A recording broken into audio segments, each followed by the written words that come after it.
Thiago Silva, যিনি একজন ব্রাজিলের দুর্দান্ত ডিফেন্ডার, যাকে নিয়ে শুরু হয়ে গেছে হাজারো প্রশ্ন। হ্যাঁ দর্শক, তিয়াগো সিলভা কি ব্রাজিল দলে আসবে এমনই প্রশ্ন করছে অনেক ভক্ত সমর্থকরা। তার কারণ হলো তিয়াগো সিলভার সর্বশেষ পারফরমেন্স। হ্যাঁ দর্শক, ফ্লুমিনেন্সের হয়ে দুর্দান্ত পারফরমেন্স করছেন ব্রাজিলিয়ান এই তারকা। তবে কার্লো আনচেলত্তি তিয়াগো সিলভাকে নিয়ে কি ভাবছেন? আগামী ব্রাজিলের স্কোয়াডে কি তিনি তিয়াগো সিলভাকে রাখবেন? এই সকল প্রশ্নের উত্তর জানিয়ে দিব আজকের এই ভিডিওতে। দর্শক, বর্তমান সময়ে ব্রাজিলের কোচ যেহেতু কার্লো আনচেলত্তি, তাই যে কোনো সময়ে যে কোনো কিছু হতে পারে। এমন একটা সিদ্ধান্ত হুট করে আপনার সামনে চলে আসতে পারে যেটি আপনি হয়তো বিশ্বাসই করতে পারবেন না। কার্লো আনচেলত্তি এমন একজন কোচ যিনি প্রতিটা দলকে খুব সহজভাবে পরিবর্তন করতে পারে, যেটি হয়তো আমরা রিয়াল মাদ্রিদকে দেখলে খুব সহজভাবে বুঝতে পারবো। তবে এখানে যে সমস্যাটি হলো তিয়াগো সিলভার এজ। আসলে তিয়াগো সিলভার বয়সটা অনেক বেশি, ইতিমধ্যে 40+ হয়ে গেছে তিয়াগো সিলভার বয়স। ফলে কার্লো আনচেলত্তি এই বিষয়গুলো নিয়ে যদি চিন্তা করে তাহলে তিয়াগো সিলভাকে দলে অন্তর্ভুক্ত করবে না। কারণ কার্লো আনচেলত্তির পরিকল্পনাতে সব সময় তরুণ ফুটবলারদের এগিয়ে রাখে এবং বর্তমান সময়ে ব্রাজিলে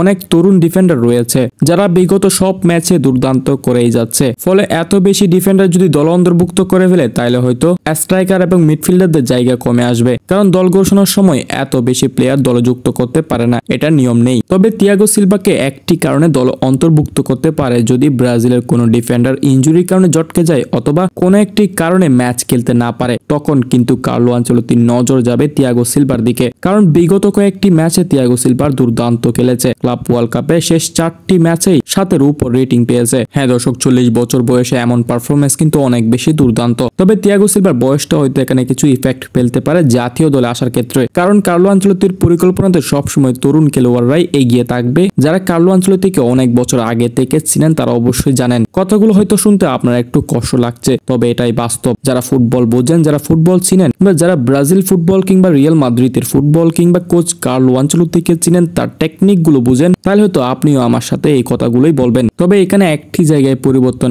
এনে তিয়াগো সিলভাকে দলে অন্তর্ভুক্ত করতে পারে। বর্তমান সময়ে ব্রাজিল দলে দানিলোর তেমন একটি ভালো পারফরমেন্স নেই। এই জায়গাতে যদি চিন্তা করেন কার্লো আনচেলত্তি, তাইলে দানিলোকে বাদ দিয়ে তিয়াগো সিলভাকে দলে অন্তর্ভুক্ত করতে পারে। দর্শক, এক সময় ব্রাজিল দলে তিয়াগো সিলভা খেলেছে দুর্দান্ত, পুরো ব্রাজিল দলকে ডিফেন্ডিং করে গিয়েছেন এই ব্রাজিলের কিংবদন্তি। তবে বয়সের সাথে হার মেনে জাতীয় দল থেকে দূরে সরে গেছেন। তবে ক্লাব পর্যায়ে এখনো তার পারফরমেন্স ঠিক আগের মতোই রয়েছে। আশা করি এই বিষয়গুলোকে পজিটিভ ভাবে নিয়ে কার্লো আনচেলত্তি তিয়াগো সিলভাকে নিয়ে ব্রাজিল দলে তিয়াগো সিলভা আসার গল্পটাই বানাবেন। এবং তিয়াগো সিলভা নিজেই কিছুদিন আগে সংবাদ সম্মেলনে জানিয়েছেন তিনি সবসময় সিবিএফ এর কল আপের জন্য প্রস্তুত আছেন।